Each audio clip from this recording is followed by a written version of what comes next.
주님께서 여러분과 함께 요한이 전한 거룩한 복음입니다.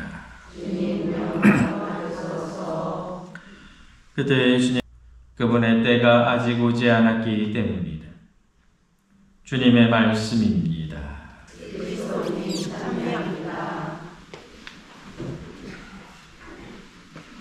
오소서 성령님.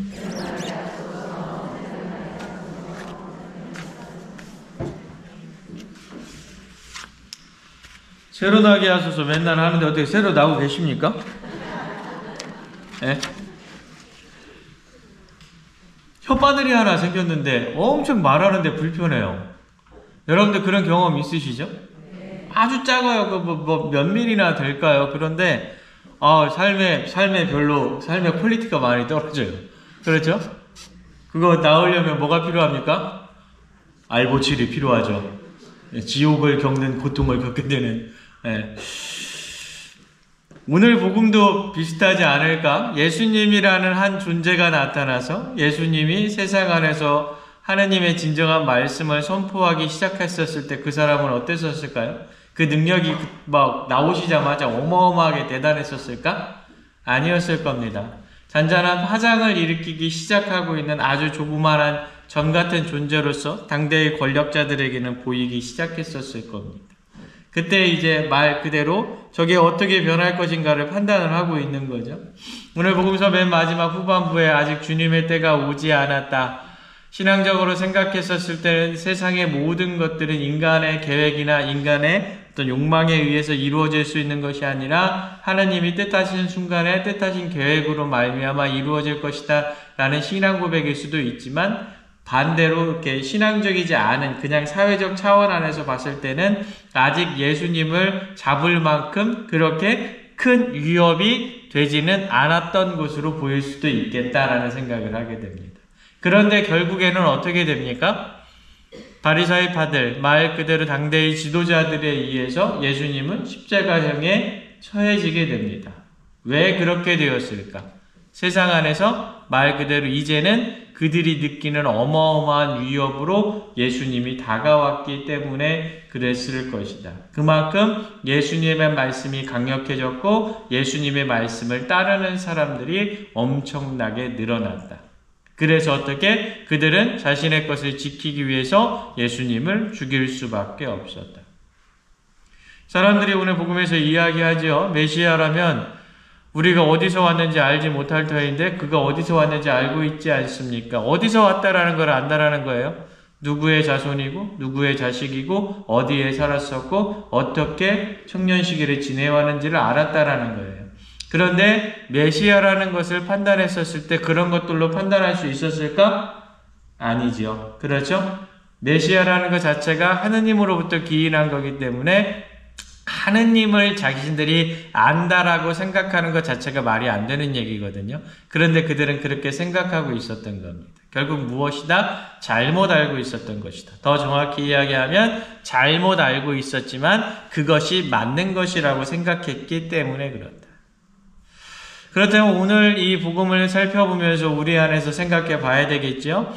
내가 신앙생활을 해나가면서 말 그대로 잘못 혹시 알고 있는 것은 있지 않은가?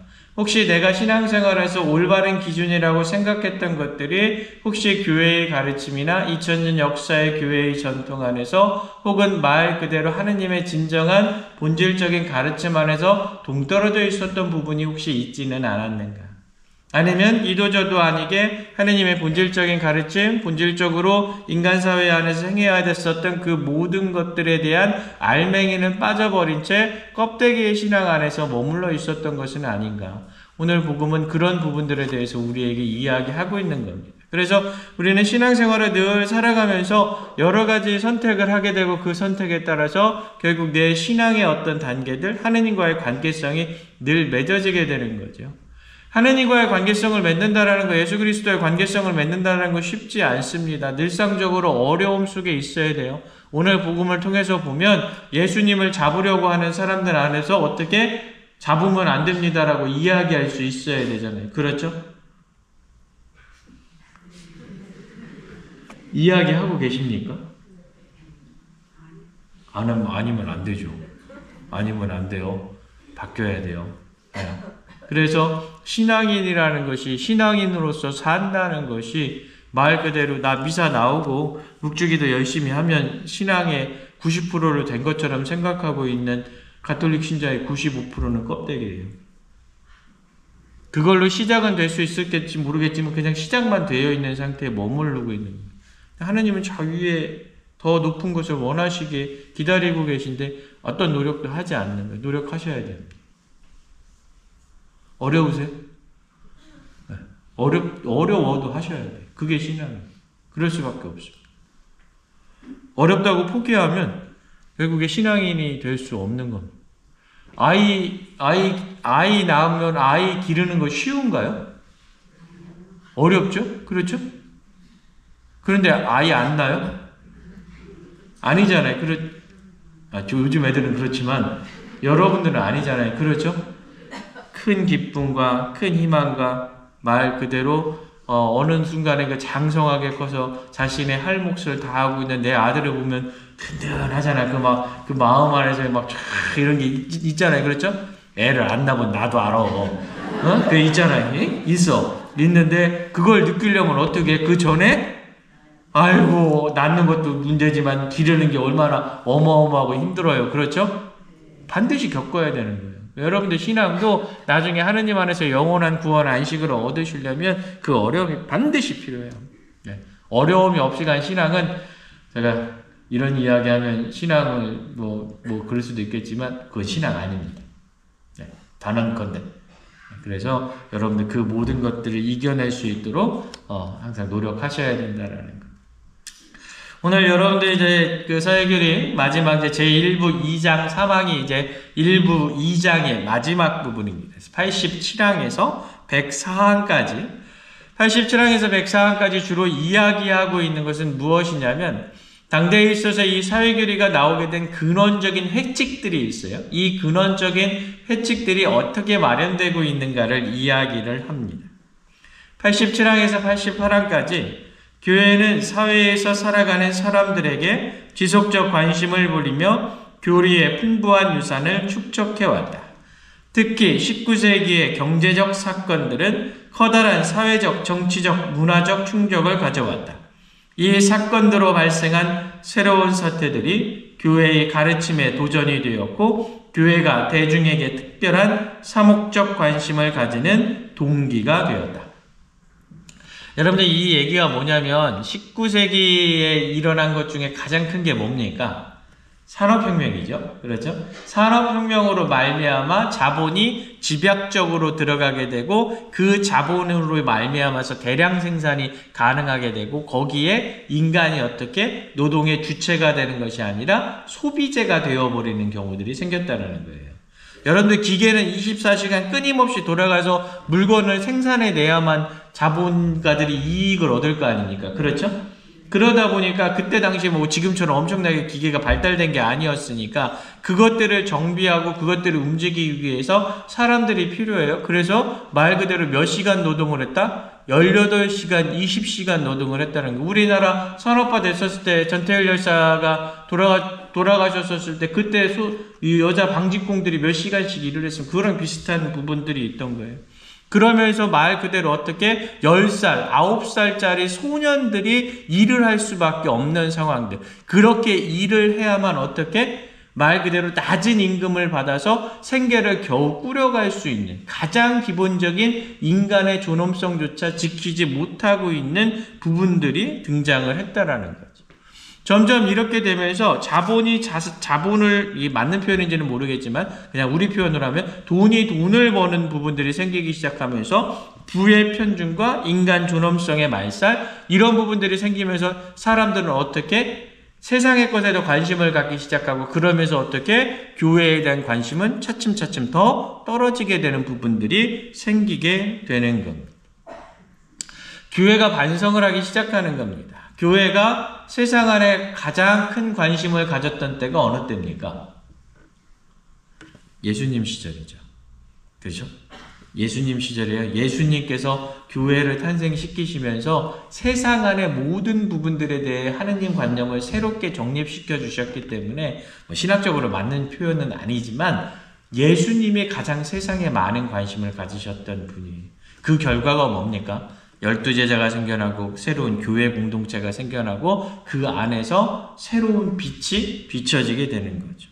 반대로 교회가 세상 안에서 무관심하게 되었을 때, 세상 안에서 떨어져 나가려고 노력했었을 때, 세상과 교회를 자꾸 단절시키려고 노력했었을 때 무엇이 생깁니까? 무신론이 생깁니다. 여러분들 여기서 잘 기억하셔야 되는 게 교회가 세상에 관심을 갖는다는 것과 교회가 정치 권력에 맛을 들인다는 것과는 완전히 다른 이야기입니다. 교회가 말 그대로 정치 권력과 함께 한다는 것은 반드시 배척되어야 될 부분입니다. 왜냐하면 정치 권력으로 말미암아 교회 자체가 그 순수성을 잊어버리기 때문에 그렇습니다. 그러나 교회의 존재 목적은 반드시 세상 안에 그리스도의 빛을 비추는 것이고 세상의 모든 일에 관여해야 될 의무가 있습니다. 이 부분을 정확히 판단하실 수 있어야 돼요. 그런데 우리는 많은 경우에 있어서 이런 부분에 대해 잘못 생각하는 경우가 있죠. 교회의 세상에 대한 관심은 제가 이제껏 12번째 사회교리를 여러분들 이야기를 하면서 교회의 존재 이유라는 것을 반드시 기억해야 된다라는 겁니다. 그래서 이제 89항부터 쭉 시작을 하는데 제일 처음 이 19세기에 이러한 중대한 문제들이 발생을 하면서 교황 레오 13세가 사회 문제에 대해서 최초의 회칙을 반포합니다. 그게 뭐냐면 이름이 새로운 사태입니다. 이 회칙에는 임금 노동자들의 조건, 특히 비인간적인 열악한 상태에서 고달프게 살아가는 산업 노동자들의 조건, 특히 비인간적이고 말 그대로 어렵게 살고 있는 모든 사회 분야에서 그리스도인의 활동에 대해서 이야기를 하고 있습니다. 이 새로운 사태라는 회칙 안에서 가장 주된 중심은 바로 올바른 사회 질서입니다.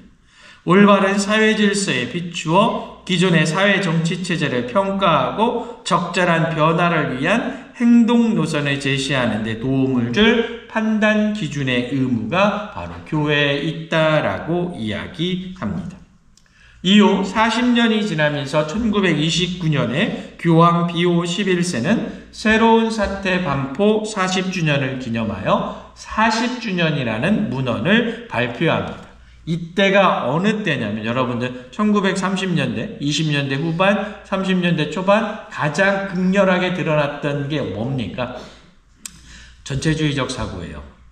그래서 말 그대로 흔히 사회주의 가기 전 단계인 전체주의적 사고 안에서 여러 가지 계급투쟁들, 말 그대로 여러분들 파시즘이라든지 독일의 나치주의가 전체주의죠. 전체가 중요해. 그래서 개개인의 부분들은 아무짝에도 쓸모없어. 우리가 이게 전부가 다면 개개인은 다 희생해야 돼 라고 이야기했던 게 전체주의의 부분이에요.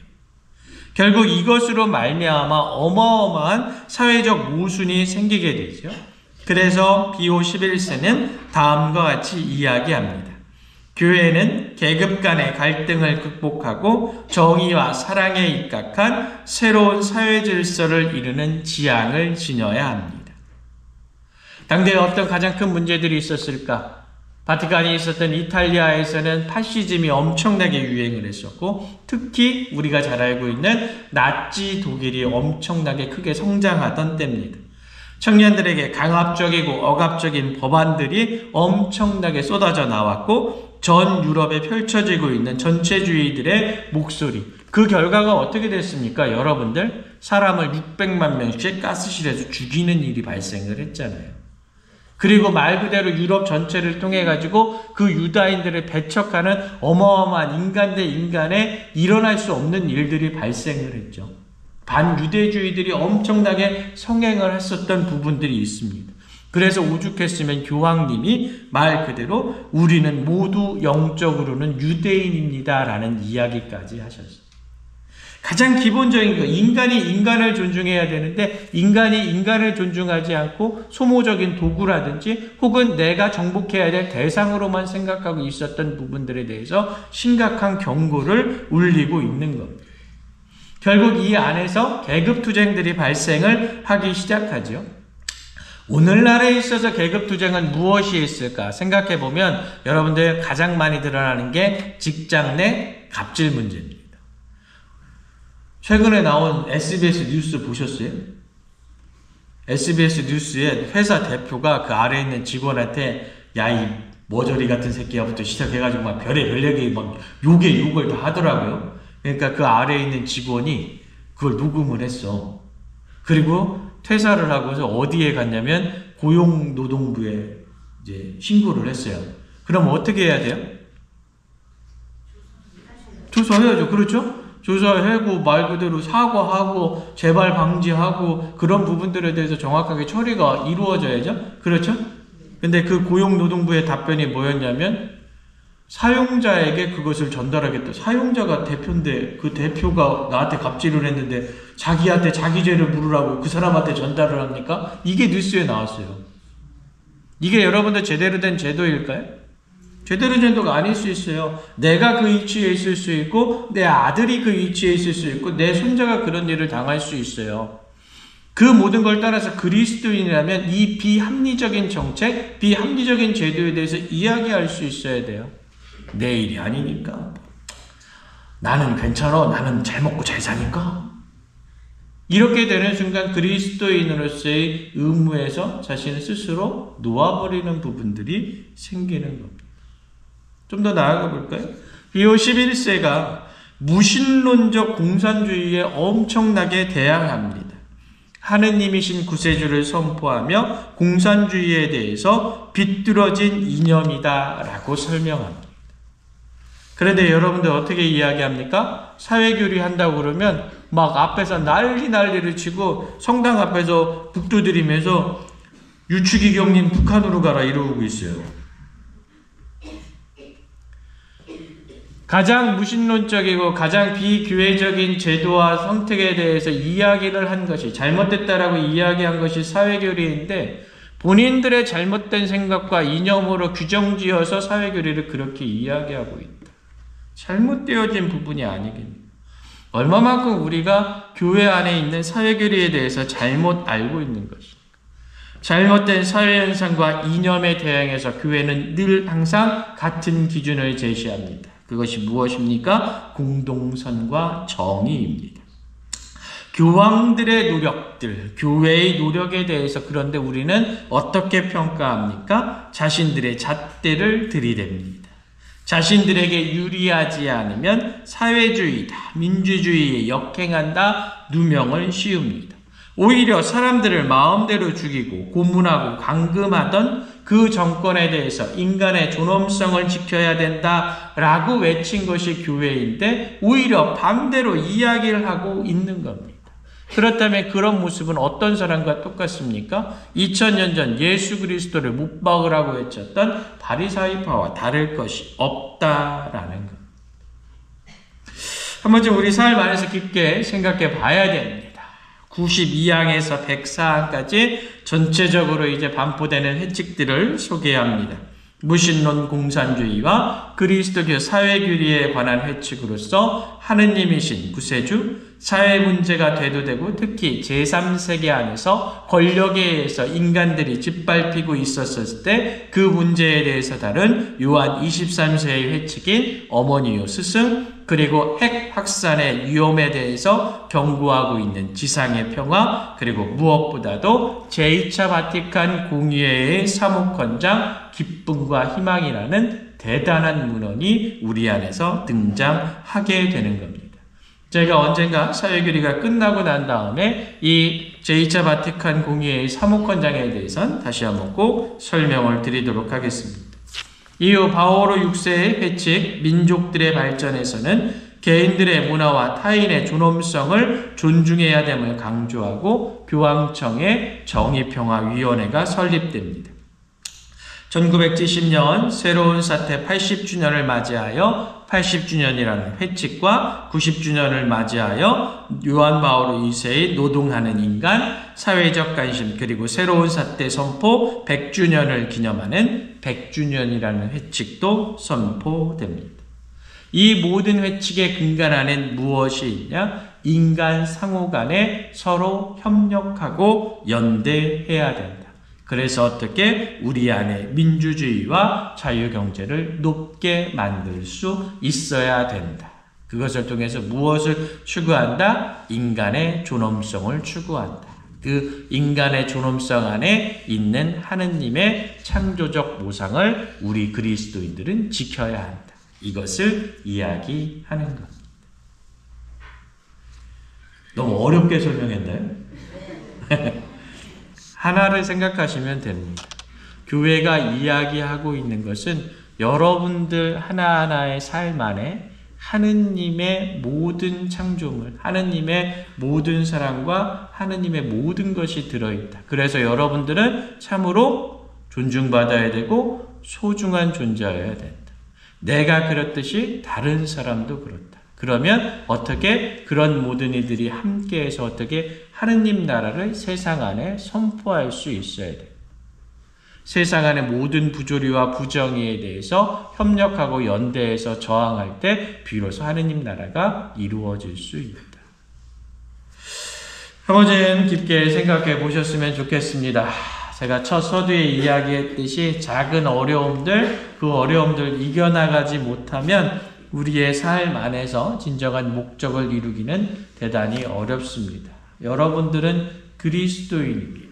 그리스도인으로서의 삶의 목적이 무엇인지를 명확하게 알아가셔야 됩니다.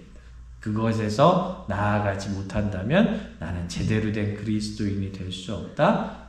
꼭 생각해 보시는 시간이 되시길 부탁드립니다.